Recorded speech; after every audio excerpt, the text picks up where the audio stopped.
Assalamualaikum warahmatullahi wabarakatuh. Selamat pagi, siang, malam. Kami di sini dari kelompok 7 kelas 4608 mau mempresentasikan hasil kerja kelompok kami untuk mata kuliah data mining dengan tema dataset diabetes.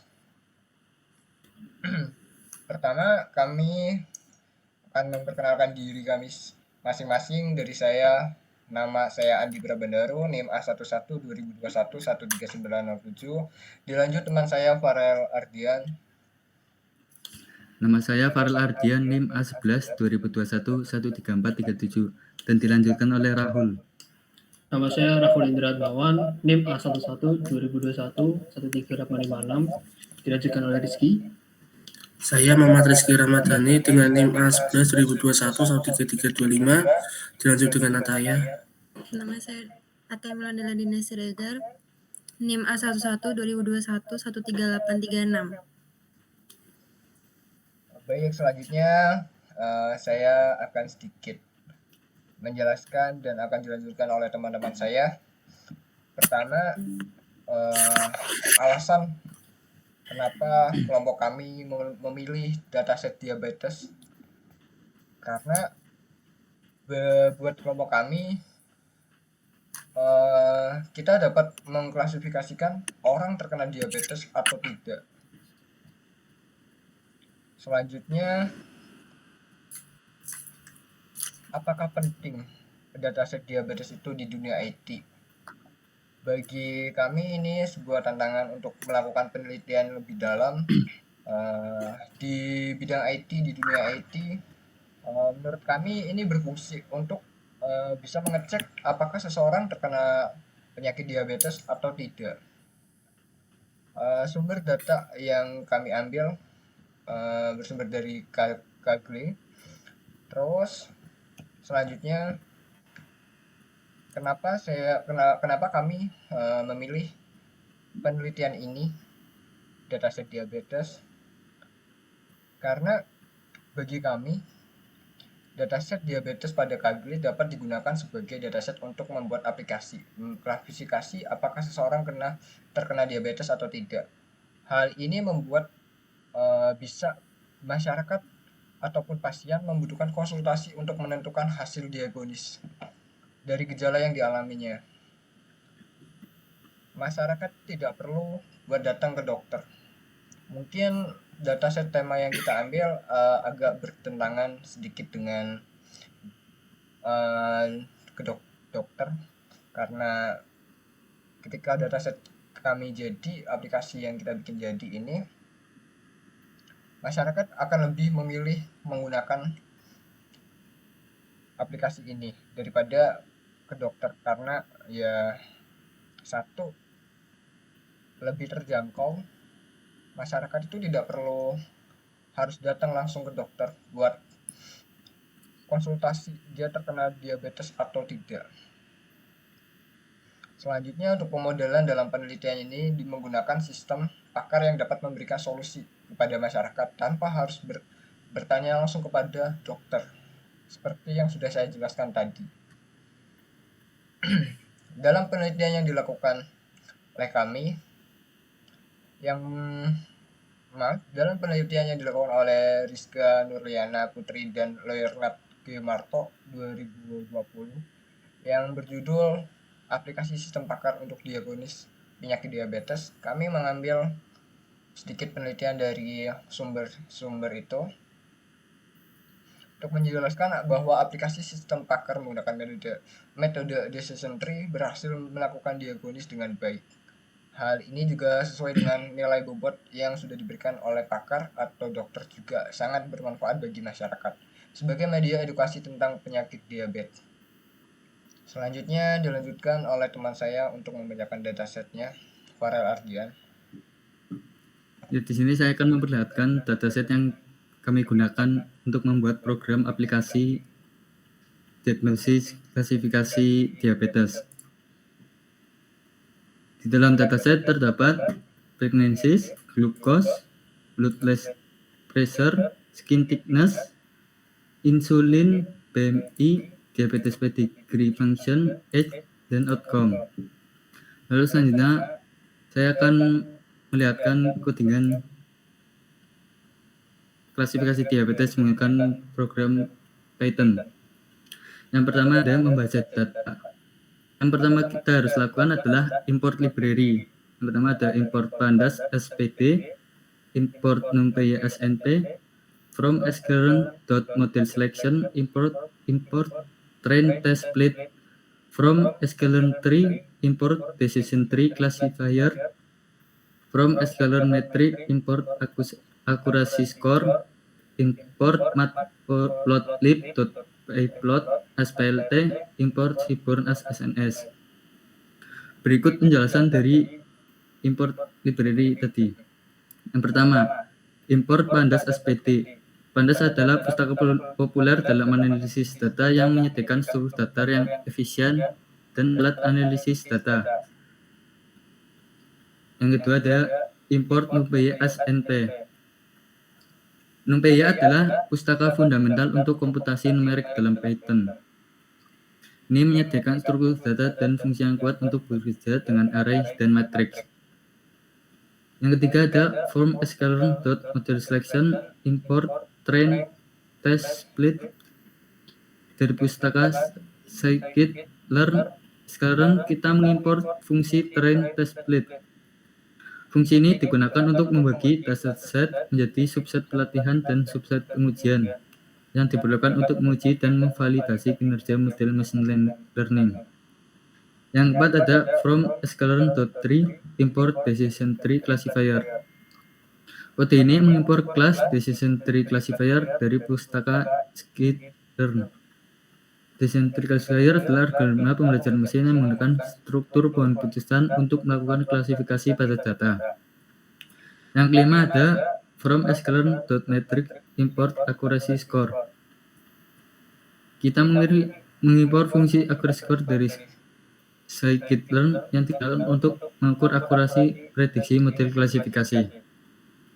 Yang keenam ada import matplotlib.pyplot as plt. Matplotlib adalah pustaka visualisasi data yang populer dalam Python. Dalam kode ini kita mengimport modul pyplot dari matplotlib dan memberi alias plt. Yang ketujuh ada import seaborn as sns. Seaborn adalah pustaka visualisasi data statistik yang dibangun di atas matplotlib. Dan kode ini kita mengimport seaborn dan memberi alias sns. Selanjutnya dilanjutkan oleh Rahul. Lalu di sini ada membaca dataset, ada data sama dengan pd.read underscore csv, diabetes csv, data.head. Lalu di sini ada tampilan data berupa tabel. Lalu memisahkan fitur dan label, pisahkan fitur kolom-kolom kecuali kolom outcome dan label kolom outcome dari data. X sama dengan data drop, outcome X sama dengan 1, Y sama dengan data outcome. Lalu mengambil sampel baris dari data frame setelah kolom outcome dihapus. X.sample. Lalu di sini ada tabel hasil dari memisahkan fitur dan label, pisahkan fitur, lalu dilanjut memisahkan data train dan data set. X underscore train, X underscore test, Y underscore train, Y underscore test sama dengan train underscore test underscore split, XY text size sama dengan 0,2 dan random state sama dengan 42. Lalu dilanjut oleh klasifikasi decision tree. Sini ada membangun dan melatih model decision tree, yaitu model sama dengan decision tree classifier, model.fit, X underscore train, Y underscore train. Lalu dilanjutkan melakukan prediksi, yaitu Y underscore pred sama dengan model.predict, X underscore test. Dilanjut dengan menghitung akurasi sama dengan accuracy underscore score, Y underscore test, Y underscore pred. Print akurasi, accuracy.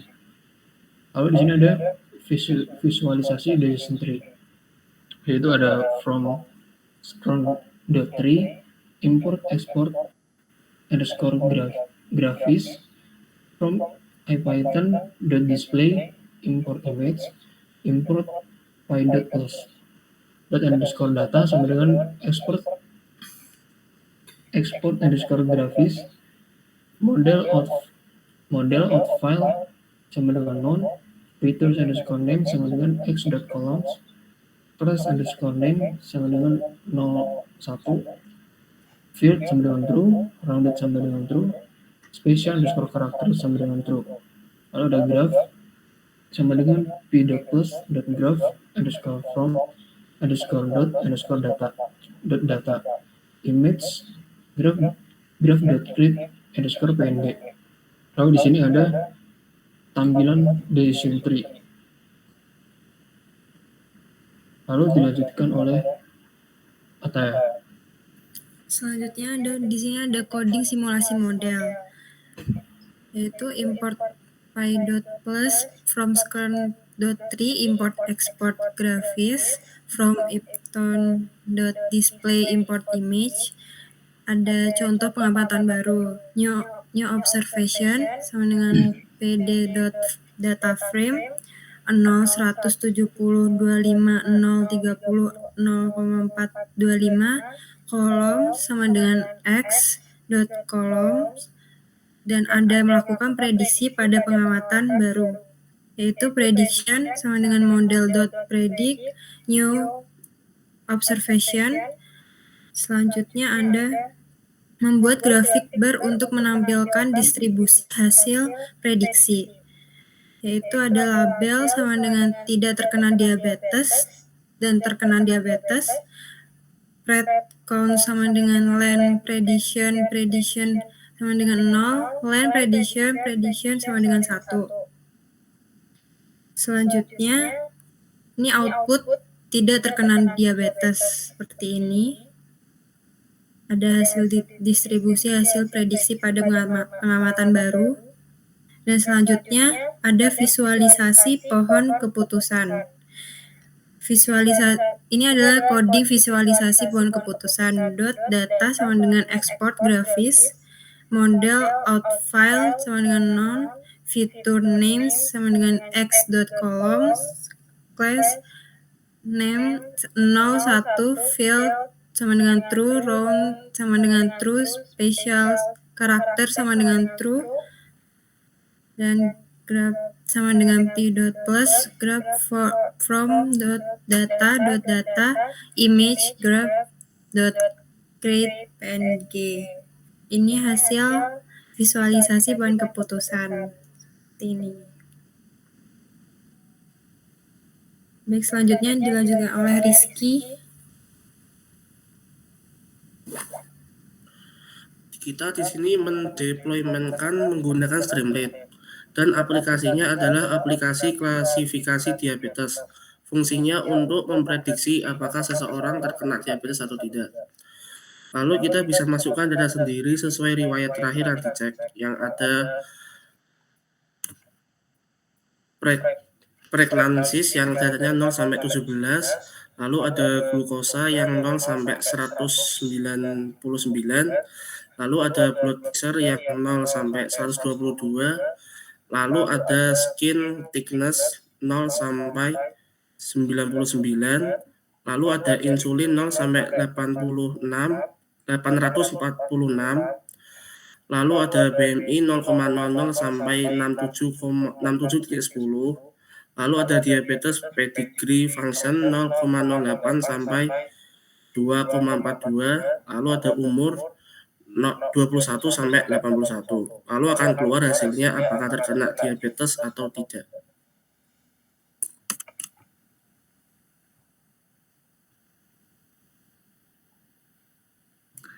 Ini lanjut coba data baru lah. Oke. Apa wis bar? Monggo. Wis. Sekian dari presentasi kelompok kami. Bila ada tutur kata yang kurang berkenan ataupun ada perkataan yang salah, mohon dimaafkan karena kami manusia biasa yang nggak luput dari kesalahan. Sekian, terima kasih. Wassalamualaikum warahmatullahi wabarakatuh. Waalaikumsalam.